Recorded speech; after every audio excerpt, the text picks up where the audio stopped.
Misaotran'Andriamanitra sika iravana fitantarantsika mitonga eto an-tranon'Andriamanitra amin'ity alarobia fahaenina ambin'ny folo ny volana oktobra ity. Ho aminareo ny fahasoavana sy ny fiadanana avy amin'Andriamanitra iray sy Jesosy tompontsika. Hiderany tompo isika hamaky ny salamo fahasivy ambin'ny folo andininy voalohany hatramin'ny fahaenina. Mitsangana riavana hanome voninahitra n'Andriamanitra. Hoy ny mpanao salamo amin'ny anaran'ny Tompo: ny lanitra mitory ny voninahitran'Andriamanitra, ary ny habakabaka manambara ny azan'ny tanany. Ny andro samy miteny amin'ny andro mandinga azy, ary ny alina samy manompo-pahalalana amin'ny alina mandinga azy. Tsy misy teny na fiteny anefa, tsy reza feony. Efa nivoaka ho any amin'ny tany rehetra ny famolainany, ary ny teny dia miatra amin'ny faran'izao rehetra izao. Traminay ho an'ny masoandro no nataony teo aminy, ary ny masoandro dia tahaka ny mpapakavady mivoaka avy ao an-trano fandriana, sady mifaly tahaka ny lehilahy matanjaka mihazakazaka ny alehany izy. Any amin'ny faravodilanitra ny fiposahana, ary ny alehany dia hatramin'ny farany fo, ka tsy misy takona amin'ny hafanany. Amen. Hivavaka isika. Isaoranay ianao Andriamanitra, ny fanavaozanao isan'andro, ny zava-boarinao. Fa raha mifo maraina izahay dia mamangy anay ny fanahy masina, tsy mampitoetra anay eo am-pandria, fa mamoa anay ary manainga anay iaona aminao amin'ny alalan'ny vavaka, ary indrindra amin'ny toerana toy izao. Misaotra amin'ny fitantananao ny fiainanay isan'andro mandrakariva. Misaotra fa na dia tsy mendrika azy izahay no ny ota malaky mahazo anay, dia indro ianao mandray any amin'ny fitiavana aty an-tranonao. Manoloana ny haben'ny fitiavanao no mampangovotra anay, ka indreto izahay manaty manao ny fanetretena, mangataka ny hamangina ao anay, amin'ny fahorinay no ny fahotana vitanay. Ampifaliana izahay, ampidio aminay ny fifaliam-pamonjena ny amin'ny Jesosy Kristy zanakao. Meo anay ny fanahy masina, ary avelao hiasa aty anatinay, mba ho tonga voary vaovao izahay, mpino miavao izahay, amin'ny alalan'ny teninao koa dia mitsampanay ane, fa tianao zava-baovao ho an'ny fiangonanao mandrakariva ianao. Mitenena ry Tompo fa miaina izahay. Amin'ny anaran'i Jesosy. Amen. Asan'ny Apôstôly toko faharoa andininy fahadimy hatramin'ny fahatelo ambin'ny folo. Asan'ny Apôstôly toko faharoa ny andininy fahadimy hatramin'ny fahatelo ambin'ny folo. Vakiana amin'ny anaran'ny Tompo ny soratra masina. Ary nisy jiosy mpivavaka tsara mitoetra tamin'i Jerosalema, avy tamin'ny firenena samihafa rehetra ambanimbanitra. Ary nireza ny feo izany dia niangona ny olona maro ka voahevitra, fa samy nahare azy ireo ny teny tamin'ny fiteniny avy izy rehetra. Dia talanjona sady gaga izy rehetra ka nanao hoe: indreo, tsy Galiliana va ireo miteny ireo? Koa ahoana no andrenesantsika amin'ny tenintsika avy izay nahabeantsika? Dia Partiana sy Mediana sy Elamita ary ponina any Mesopotamia sy Jodia sy Kapadokia sy Ponto sy Azia sy Frigia sy Pamfilia sy Egypta sy ny tany Libia izay manodidina ny Kirena, ary vahiny avy any Roma na Jiosy na Proselita, Kretana sy Araba. Ka ahoana no andrenesantsika ireo miteny amin'ny fitenitsika avy ny asa lehibe ataon'Andriamanitra?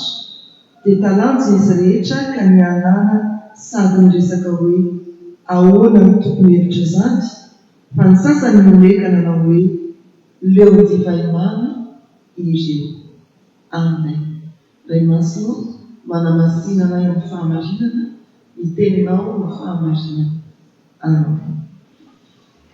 Manao antsika araka ny vovavy teo ny havana ampahany amin'ny soratra masina manambara ny nanomezan'Andriamanitra ny fanahy masina, ka nandrenesany firenena maro ny asa lehibe nataon'Andriamanitra. Asan'ny apôstôly toko faharoa manontolo dia mitantara ny amin'izany nanomezana ny fanahy masina sy ny vokatry ny teny izay nambarany apôstôly ny amin'ny fibebahan'ireo olona tsy omby telo arivo. Ny anjara mofinainantsika dia mbola aompany ny perikopetsegema amin'ny hevitra hoe miavao ao amin'ny tompo ny ino. Indray fiavana ny hevitra azontsika raisina avy amin'izany anjara mofinaina izany.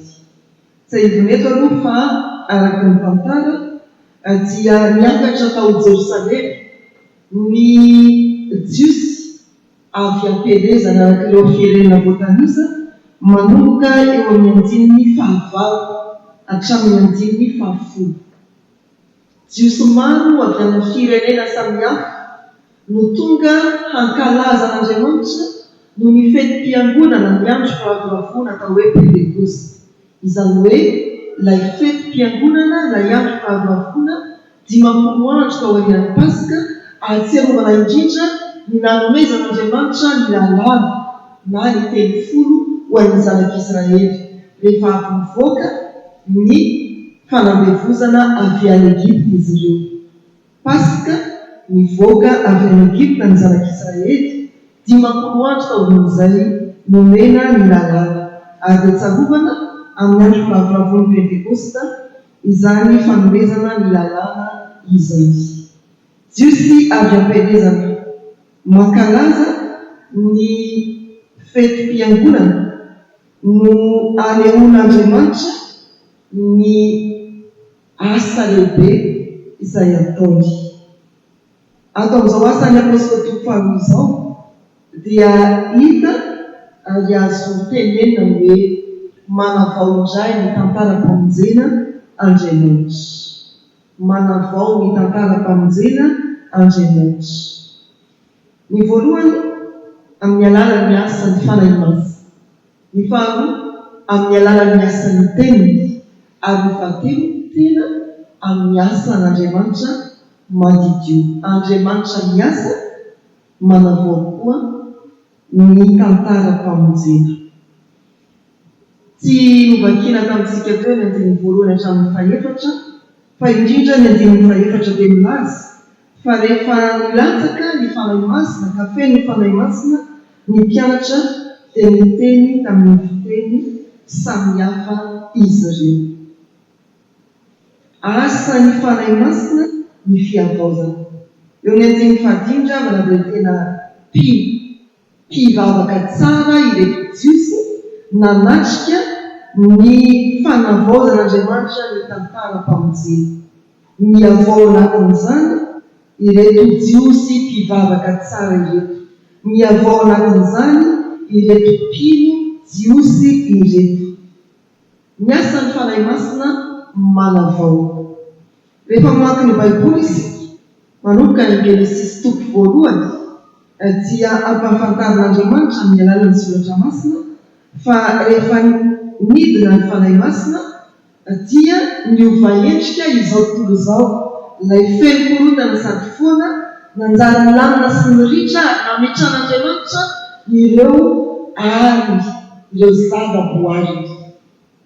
Nidina ny fanahy masina, ilay feno korotana sady foana nanjary milamina sy ny ritra ary nametran'Andriamanitra ny zava-boary. Ao amin'ny Luka mitantara indrindra ny nahaterahan'i Jesosy rehefa nidina ny fanahy masina tao Maria dia nanavao ny tantaram-pamonjena indray Andriamanitra, nametraka ny fahaliana vaovao ao Jesosy Kristy. Ary eto amin'ny asan'ny apôstôly toko faharoa dia manohy ny fanavaozana Andriamanitra amin'ny alalan'ny famirana ny fanahy masina. Andriamanitra manohy ny fanavaozana amin'ny alalan'ny fanahy masina.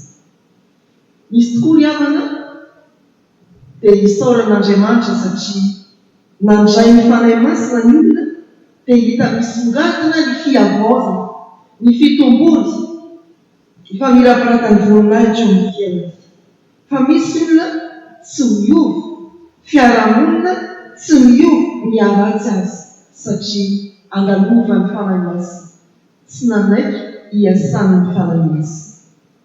Amin'izao marana izao ambaran'ny soratra masina indray fa manavao ny tantara-pamonjena ho antsika mpino Andriamanitra ka amin'ny alalan'ny fanahy masina no hanavaozany izany.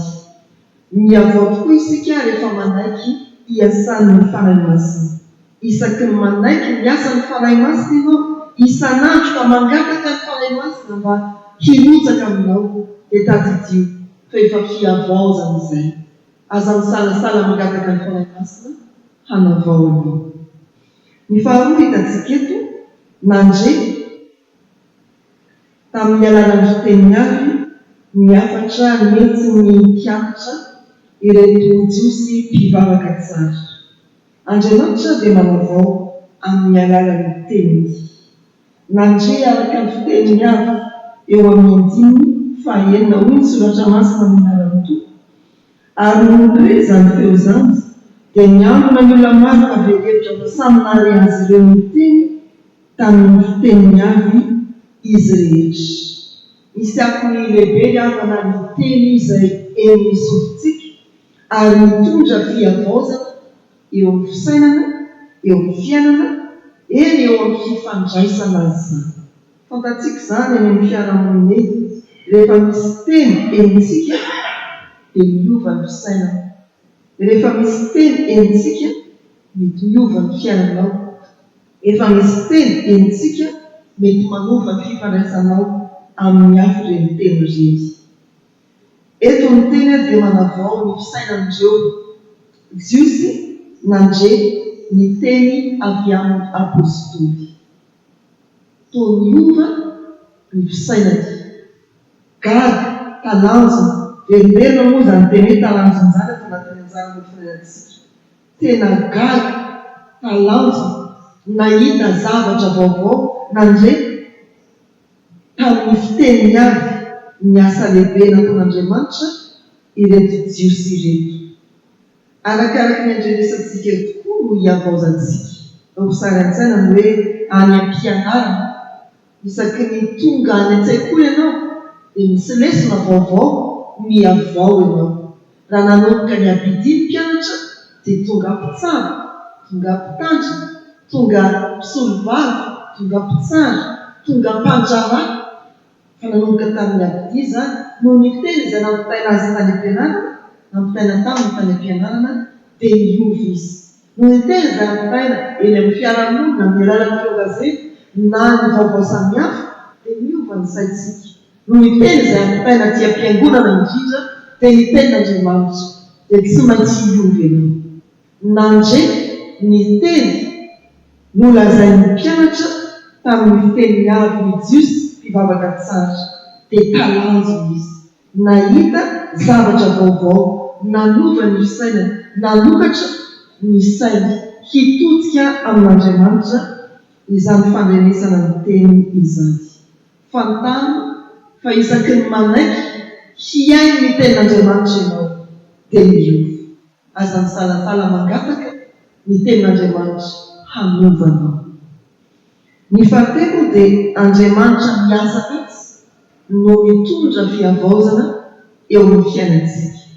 Any amin'ny 10:20 dia izao no voasoratra amin'ny anaranto. Ahoana no andrenesantsika ireo ny teny tamin'ny fitenitsika avy ny asa lehibe ataon'Andriamanitra. Andriamanitra miasa manova, manavao tantara-pamonjena. Andriamanitra miasa manavao, ary izany fanavaozana izany dia tena asan'Andriamanitra. Irairain'Andriamanitra ao amin'ny soratra masina ny teny hoe vaovao. Tena fitenin'Andriamanitra no hoe vaovao. Ohatra ny hoe fanahy vaovao, fo vaovao, tany vaovao, lanitra vaovao, olona vaovao. Indro avaozy ny zavatra rehetra. Tena fitenin'Andriamanitra ny hoe vaovao. Fitenin'Andriamanitra izany ary asa ataon'Andriamanitra rahateo raha miteny izy hoe indro avaozy ny zavatra rehetra. Manavao amin'ny alalan'ny asa izay nataony Andriamanitra. Ny fisehoan'Andriamanitra amin'ny asany mahagaga nefana dia mampisokatra amin'ny zavatra vaovao. Rehefa tonga ny taona vaovao dia aoka ho gaga isika hoe maninona ny vola mivadika indray ny taona. Rehefa tonga ny volana vaovao, aza atao hoe mandeha ho azy izany fa tena asan'Andriamanitra. Raha ny tsipiriany kokoa, rehefa mivadika ny andro talata manjary alarobia dia aza velanao andeha ho azy izany fa tena asa mahagahan'Andriamanitra ny manodina ny andro, ny mampivadika ny andro anankiray, mitonga andro vaovao anankiray.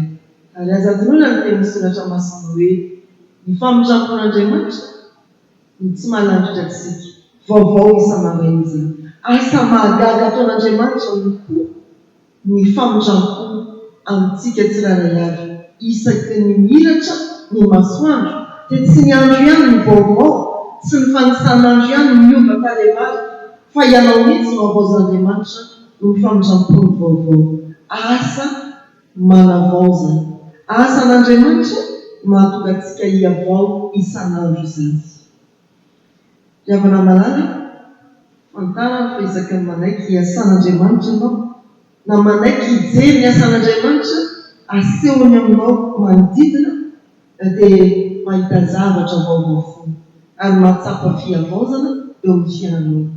Aza misalasala manaiky hiasan'Andriamanitra isan'andro dia hitanao fa hiavao ny fiainanao. Jesosy Kristy Tompo hitondra fiavaozana eo amintsika amin'ny alalan'ny fanahy masina, amin'ny alalan'ny teny ary amin'ny alalan'ny asany. Amen. Ivavatsika. Misaotra anao ry Andriamanitra no niasana ny fanahinao masina manavao anay, mpivavaka tsara toy ireo Jiosy niakatra tao Jerosalema andro Pentekoste izahay. Fa tsy afa-po amin'izay mety fahatsarana hitanao eo amin'ny fiainanay ianao, fa mbola te-hanaty tsara sy hitondra fiavaozana hatrany hatrany. Dia misaotra fa manome ny teninao koa ianao ary te hiasa ao anatinay hahatanteraka izany fanavaozana izany. Jesosy Kristy miasa mahery ary ianao aminay tsirairay avy reky, amin'ny fiangonanao, amin'ny kristiana miara-mivoaka sy miditra aminay, mitondro fiangonana mitovy, amin'ireo mpiara-dalana amin'izay aminay, mpiray firene eny amin'ny zavaboarinao maneran-tany. Mba ho tovinao isan'andro amin'izao tontolo izao ny teny, fa manavao ny zavatra rehetra ianao. Saingy tsy mahatsapa izany ny mpiarabelona aminay dia mangata-pamelana ho azy ireny izahay. Izahay kosa navelana mandray ny teninao dia ataovy mandray ny fanavaozana hamakivaky ity tontolo andro ity, ho hitanay isan'ny minitra isan-tsekontra fa miavao aminao izahay satria hiasanao, miara-miasa aminao, miara-mandeha aminao, miara-misaina aminao ary miara-mihevitra aminao. Jereo Tompo ny amin'ireo havanay mety tratsy ny tsy fahasalamana dia miara-mivavaka aminay eto azy dia ianao no hijery hitsidika hitondra fahasitranana amin'ny tanamaherinao. Ny manamanjo atrakao sy ampionody ireo hotronona eto afaka ora vitsivitsy dia ianao no mahafantatra ny alalan'ny fahoriana mahazo azy ireny. Ianao Tompo amponina ny fiadaninao ao amponiny tsirairay. Dia alalao ireo manana olana sy tratry ny fahaterena mba hiavao aminao ny fiainantsika ary ahita ny voninahitro amin'ny lalana hitondranao azy. Jesosy Tompo, betsaka ny zavatra tiana hiangatahana eo ny fikasanay, tanterao araka ny sitraponao reny. Eo koa izay mety ho manery anay manokana eo amin'ny fiainanay, ianao no mahalala. Fa atambatray sy fezinay izany vavaka izany amin'ny ampianaranao manao hoe rainay izay ny lanitra, ho amasinina ny minaranao, ho tonga ny mifanjakanao, atao any ny sitraponao ety an-tany taky ny an-danitra. Meo anay anio izay anasahanao anay ary mamelany eroka hitaky ny amelanay izay meloka taminay. Aza mitondra anay ny fakapanahy, manafahanay ny ratsy, anao ny fanjakana sy ny hery ary ny voninahitra mandrakizay. Amen. raisoan'ny fatokiana ho tanteraka aminareo ny tsodrany amin'ny anaran'ny Tompo. Ny fahasoavan'i Jesosy Kristy sy ny fitiavan'Andriamanitra ray, ny hery sy ny firaisana amin'ny fanahy masina ho aminareo rehetra hatramin'izao sy ho mandrakizay. Amen.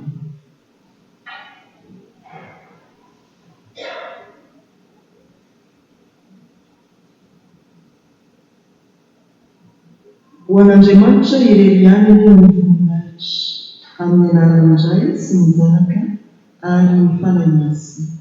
Amen.